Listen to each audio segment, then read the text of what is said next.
Ladies and gentlemen, let me tell you something today. Discipline ain't something you just wake up with. It's not like a gift under the Christmas tree. Discipline is a choice you got to make every single day of your life, and sometimes you can't wait on motivation because motivation comes and goes. You have to force yourself into discipline, and I know that might sound rough, but it's the truth. Because your life will never change if you keep waiting for the perfect moment or the perfect mood. Ladies and gentlemen, let me tell you something right now. If you truly want to become disciplined, the very first thing you got to understand is you cannot keep negotiating with yourself. That is where most people lose before they even get started. Every single day you wake up, your brain is going to give you an option. It's going to whisper to you that maybe you deserve a little more rest. Maybe you'll start tomorrow. Maybe you can skip just this one time. Well, here's the truth. You can't keep making deals with your weakness. Every time you hit that snooze button, every time you put something off, every time you say, I'll get to it later, you are teaching your mind that excuses are stronger than your goals. That's why so many people stay stuck in the same place year after year, because they keep letting those little negotiations rob them of their progress. See, discipline is not about how you feel in the moment, because your feelings are not reliable. You'll never always feel like working out. You'll never always feel like putting in the hours at your craft. You'll never always feel like saving money instead of spending it. Discipline is about doing it regardless of how you feel. You got to train yourself to act on commitments, not emotion. And let me tell you, when you start breaking that pattern of negotiation, when you start giving yourself that way out, you start building a different kind of strength inside of you. That strength is called self-respect, because you can't respect yourself if you keep breaking promises to yourself. Think about how many times in your life you told yourself, this is the year I'm going to change. This is the week I'm going to start. This is the morning I'm going to wake up early. And then when the moment came, you gave in to comfort. You rolled over in bed. You skipped the gym. You wasted time on nonsense. Now imagine if every single one of those times, instead of giving in, you forced yourself to follow through. Where would you be right now? How different would your body look, your bank account look, your career look, your relationships look? See, all that difference comes from those tiny little choices, those negotiations. You either win or you lose. And here's the problem. Every time you lose that negotiation, it doesn't just cost you the task you skipped. It costs you momentum. Momentum is everything in life. Once you get moving, it becomes easier to stay moving. But once you start quitting, it becomes easier to keep quitting. So the real battle isn't between you and the world. It's between you and that voice inside your head that wants to settle. And the only way to beat it is to shut down the negotiations completely. Now, I know somebody's thinking, but Steve, it's hard. I don't have the energy. I'm not motivated. Let me break it to you. Nobody is motivated all the time. Not me, not you, not the most successful people in the world. They don't win because they're always motivated. They win because they stopped asking themselves for permission. They took the option of quitting off the table. When you commit, truly commit, you take that decision away from your emotions. You say, I don't care how I feel. I don't care what I want. Right now, I already decided what I'm going to do, and I'm going to do it. That's what makes the difference. You see, when you wake up and the alarm rings, it's not about the alarm. It's about whether you let comfort control you or whether you take control over yourself. When you decide to get up anyway, you are proving to yourself that you are stronger than your excuses. And once you do it one time, you realize you can do it again. The more you win those little battles, the easier it gets to win bigger ones. You don't build discipline overnight. You build it one decision at a time.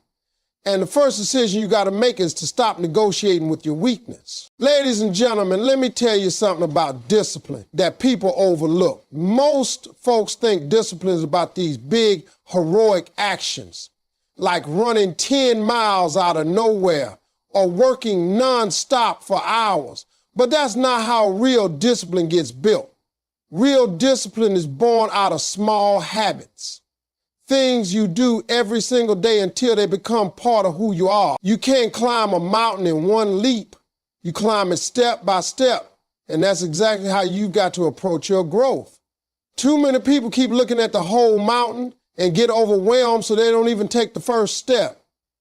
But if you just focus on one small action, one little change you can repeat, over time those small habits stack up and create a lifestyle. Think about it like this. If you do 5 push-ups a day, you might laugh at how small it seems. 5 push-ups won't change your body overnight, but if you do it every day for a week, then 2 weeks, then a month, something starts to happen. Not only are you getting stronger physically, but you're also training your mind to understand that you keep your word to yourself. That's the most important part of discipline. Not just the result, but the identity you build when you follow through. The same goes for reading 10 minutes a day. 10 minutes doesn't seem like much, but do that every day for a year and you've spent over 60 hours feeding your mind. That's 60 hours of growth that most people will never give themselves because they keep waiting for some huge change to happen all at once. The key is not to underestimate the power of small. People fail at discipline because they start too big and burn out. They say they're going to go to the gym 2 hours every day. They're going to cut out every bad habit at once. They're going to save half their paycheck right away. That's too much pressure.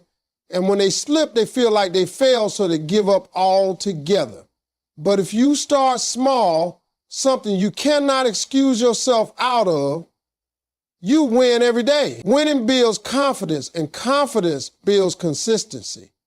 It's better to start with 1 push-up and build up than to aim for 100 and quit after a week. When you create these small habits, what you're really doing is rewiring your brain.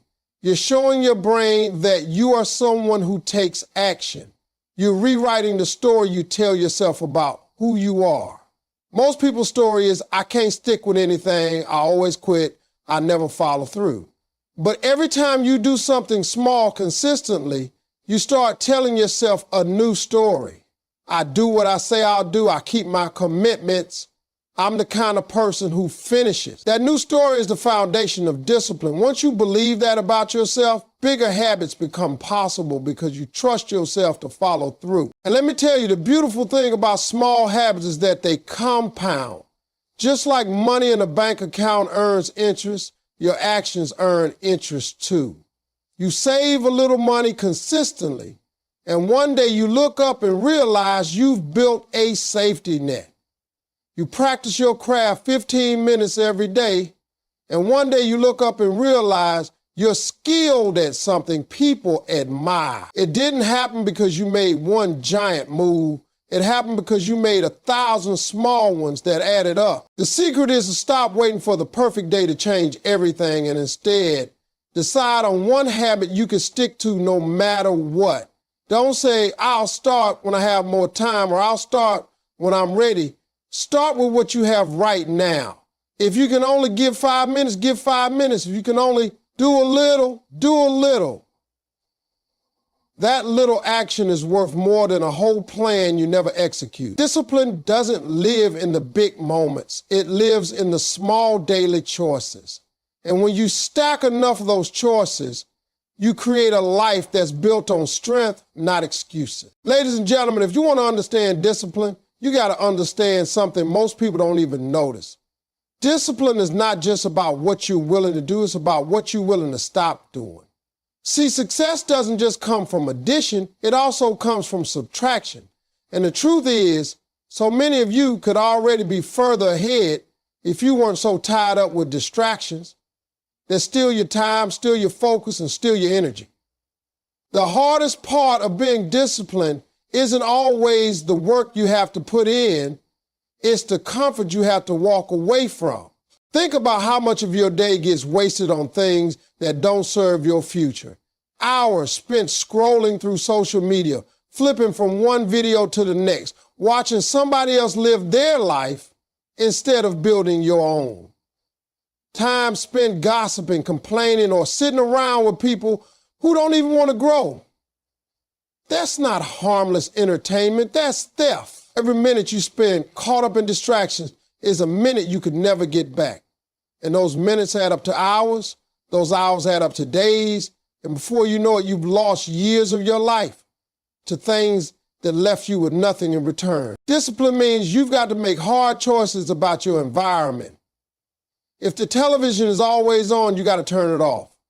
If your phone is constantly pulling your attention, you got to put it down. If you're surrounded by people who are comfortable wasting time, you got to step away. That doesn't make you better than anybody else.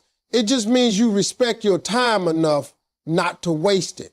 Time is the most valuable currency you've got, and once it's gone forever. You can always make more money, but you can't make more time, so you got to protect it like treasure. When you cut distractions, it's not going to feel comfortable at first. You're going to feel that itch to check your phone, to go back to what's easy, to fall into the same routine. That's normal because you've trained your brain to chase quick pleasure instead of long-term reward. But if you push through that discomfort, you'll start to see something powerful happen. Your focus sharpens, your energy rises. You realize how much mental space you actually free up when you're not drowning in constant noise. That's when discipline starts to feel less like a chore and more like a choice, because you can see the progress you're making without all the distractions slowing you down. Now, don't get it twisted. Distractions are not always bad things. Sometimes they're fun. Sometimes they're harmless in small doses. But the problem is they become dangerous when they turn into habits. It's not about never watching a show or never enjoying yourself. It's about making sure those things don't control you. Discipline means you know when to stop, you know when enough is enough, and you know how to prioritize what really matters. Too many people say they don't have time to chase their goals, but the truth is they do have time. They just giving it all away to things that don't matter. We break it down like this. If you spent 1 hour a day cutting out distractions and focusing on something productive, that's 7 hours a week, 28 hours a month, over 300 hours a year. That's the equivalent of nearly 2 months of full-time work that you just created out of nowhere by simply removing distractions. Now imagine what you could accomplish with 2 months of focus every single year. That's the difference between someone who talks about what they want and someone who actually gets it. Discipline is the ability to say no when everyone else is saying yes. No to wasting time, no to negative energy, no to habits that don't serve you. Every no you say to a distraction is really a yes to your future. And if you can learn to master that, you will see yourself rise in ways you never thought possible. Ladies and gentlemen, if you really want to grow, you got to understand that discipline does not survive in isolation. It is almost impossible to keep yourself sharp if the people around you are dull. You cannot surround yourself with folks who are content with doing nothing, who are satisfied with mediocrity, who see no reason to push themselves and expect to stay motivated and disciplined on your own. Iron sharpens iron. That means if you want to be strong, you need to be around strength. If you want to be focused, you need to be around focus.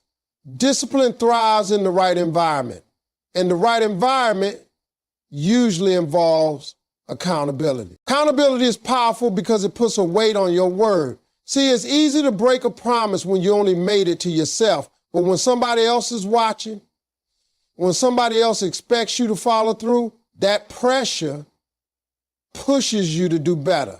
If you've ever worked out with a trainer or a partner, you know what I'm talking about. On your own, you might quit after 10 reps, but when somebody's counting on you, suddenly you find the strength to push for 15. That's not magic, that's accountability. You don't want to let that person down, so you stretch yourself further than you thought you could go. Now think about your circle. Are the people around you pushing you higher, or are they pulling you lower? Do they clap when you're working hard, or do they tease you for trying? Do they inspire you to do better, or do they tempt you to slack off? Because the truth is, you become like the people you spend the most time with. If your circle is lazy, negative, and undisciplined, you're going to absorb that energy, no matter how strong you think you are. But if your circle is hungry, driven, and focused, you're going to rise to meet that standard even on the days you don't feel like it. Some of you need to take a hard look at the company you keep, because they might be the reason your discipline never sticks. You can't build a future in a room where everybody else is living in the past. You can't get serious about your goals when everybody around you is serious about wasting time. That doesn't mean you have to cut everybody out of your life, but it does mean you have to be intentional about who you let influence you. Sometimes the most disciplined decision you can make is to change your circle. When you get around people who hold themselves to a higher standard, it rubs off on you. If you walk into a room where excellence is normal, you start to feel uncomfortable being average. You don't want to be the weak link. You don't want to be the one who didn't show up prepared. That pressure is good pressure. It forces you to elevate. And once you get used to being in that kind of environment, you won't settle for less. You'll start demanding more of yourself. And in turn, you'll attract more people who think the same way. Accountability doesn't just come from people. It also comes from systems you create for yourself. Maybe you keep a journal where you track your progress every day. Maybe you set up reminders and deadlines that you refuse to move. Maybe you share your goals publicly so people know what you're working toward. All of these things create external pressure to match your internal desire. Without accountability, discipline is fragile, but with it, discipline becomes stronger than your excuses. Discipline becomes stronger than your excuses. The truth is, nobody achieves greatness alone. Every successful person you see has had someone pushing them, checking them, challenging them, or reminding them of who they could be. And if you don't have that right now, you need to seek it out. Find a mentor, join a group, or simply spend more time with people who already live the way you want to live. Your discipline will multiply when you place yourself in the right company, because the right company won't let you settle for less than your best. Ladies and gentlemen, let me tell you something about discipline that most people miss. Discipline is not just about forcing yourself to do hard things. It's about remembering why you're doing them in the first place. If you don't have a strong reason, if you don't have a clear purpose, then discipline will feel like punishment. You'll start to resent it. You'll start to dread it. And sooner or later, you'll quit. But when you tie your discipline to a powerful why, suddenly the same actions feel different. They feel meaningful. They feel like steps toward freedom. See, everybody says they want to be disciplined, but not everybody knows why. They just know they're supposed to work hard, they're supposed to sacrifice, they're supposed to grind. That kind of discipline doesn't last because it's built on obligation, not on vision. If you're waking up early just because someone told you to, you stop as soon as it gets hard. But if you're waking up early because you want to give your kids a better life, or because you're chasing a dream that means everything to you, then even when it's hard, you'll push through. The why is what separates people who quit from people who keep going. Think about a parent who's working 2 jobs to put food on the table. Do you think they always feel like getting up at dawn? Do you think they never get tired? Of course they do, but their why is so strong that quitting is not even an option. They have people depending on them. They have a vision of a better future. That vision fuels their discipline. That's what you need to find for yourself.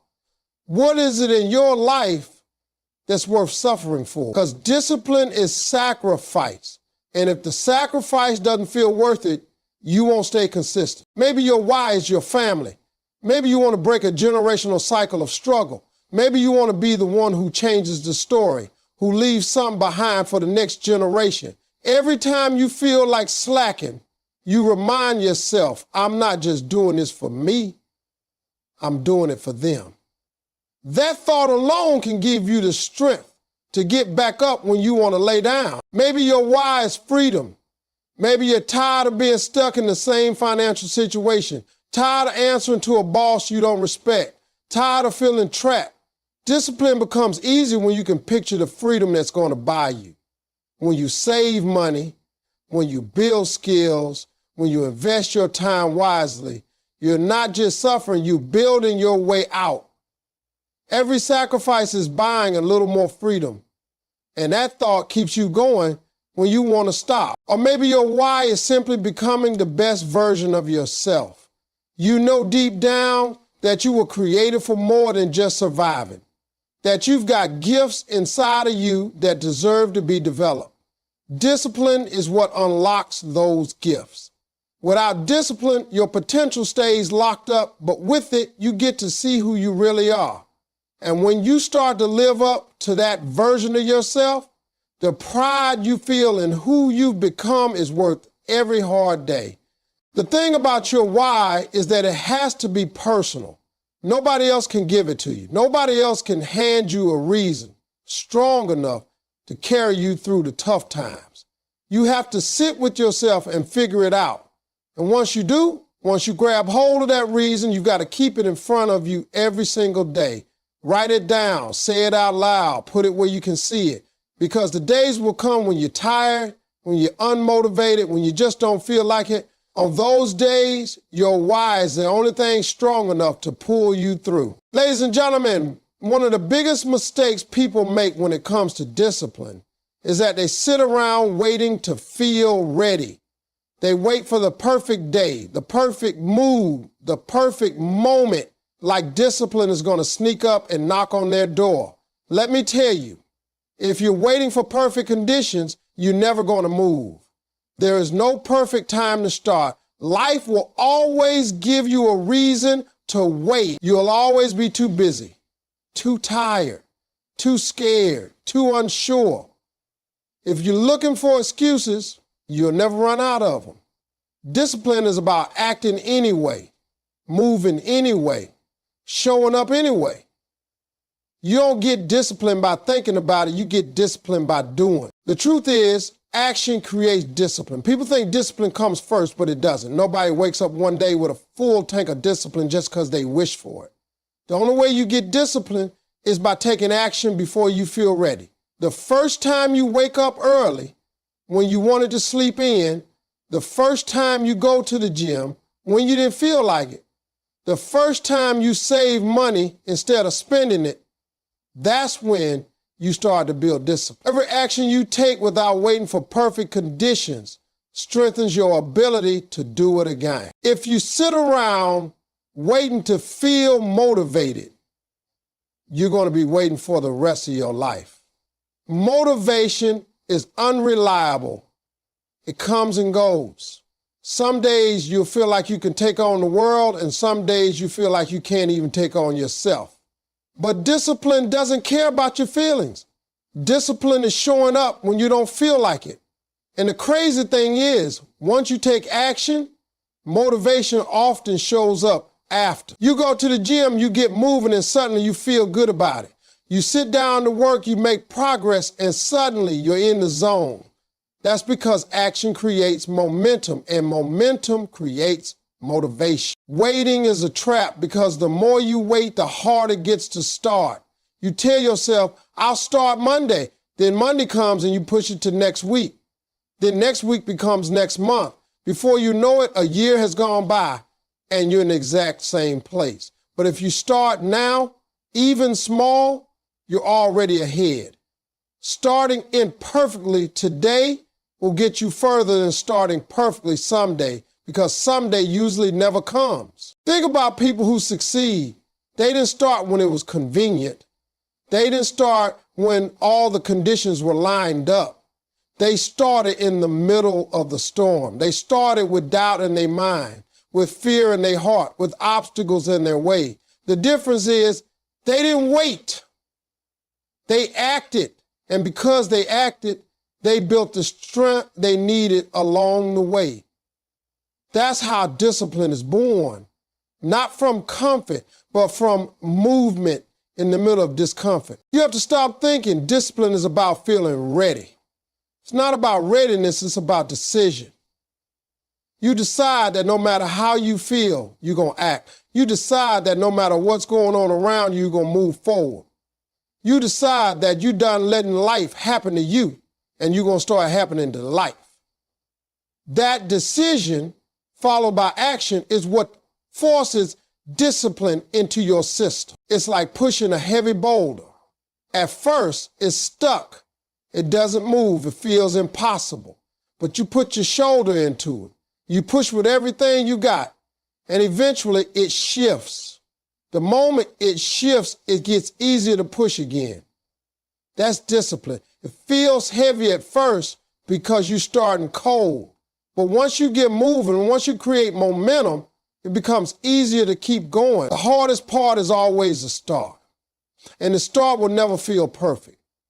That's why you can't wait for perfect conditions. You have to act, even when you're scared, even when you're tired, even when you don't feel ready. Because the act of moving forward is the only way you will ever build discipline.